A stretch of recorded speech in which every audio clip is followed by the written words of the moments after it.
এরা রাজনীতির নামে ইসলামকে মিটাতে লেগেছে। এরা রাজনীতির নামে কি করছে? জোরে বলুন, জোরে বলুন। ইসলামকে মিটাতে লেগেছে।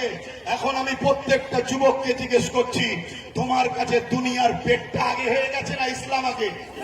তোমার কাছে দুমুঠো খাওয়া আগে না ইসলাম আগে? তোমার কাছে আমার মা বোনেরা ওই 1000 টাকার ভাতা আগে না ইসলাম আগে? এই ইমাম সাহেবরা 3000 টাকার ভাতা আগে না ইসলাম আগে?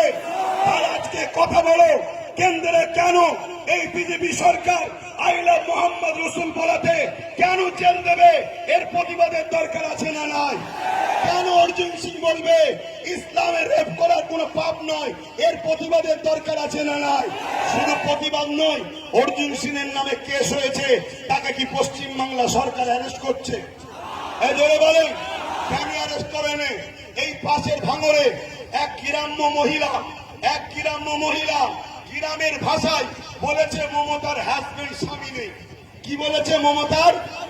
এই জোরে বলুন, মমতার স্বামী আছে না নেই? এই জোরে বলুন। আমরাও জানি নেই, কিন্তু এই কোনো জায়গায় লুকিয়ে থাকে সেটা মমতাকে ক্লিয়ার করতে হবে।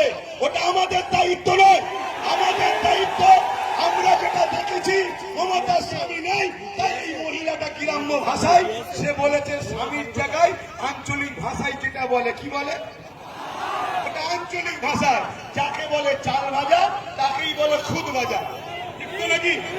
কেউ বলে পিড়ে, আর একটা কি ভাষা বলে জানো? কিন্তু জিনিসটা খারাপ কি? তিনি কেউ বলে স্বামী নেই, তো খারাপটা কি বলেছে? কিন্তু তার বিরুদ্ধে কেস হলো, তাকে অ্যারেস্ট করলো।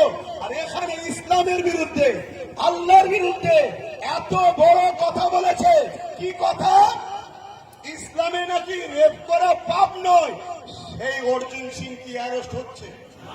কেন হয়নি? কেন হয়নি?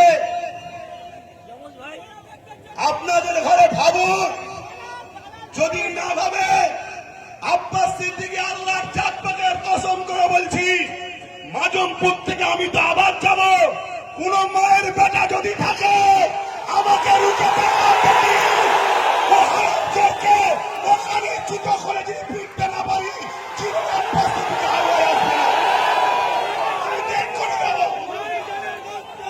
বুঝছেন না? বোঝেন না? দাদাগিরি দিচ্ছ, দাদাগিরি। যদি পারিস জানে মেরে দিস, আলাদা কথা। জান যতদিন আল্লাহ রেখেছে, কোন ইসলাম বিরোধী, কোন সন্ত্রাসকে, কোন জালিমকে ইসলাম ইজাজত দেয়নি, ইসলাম প্রশ্রয় দেয়নি।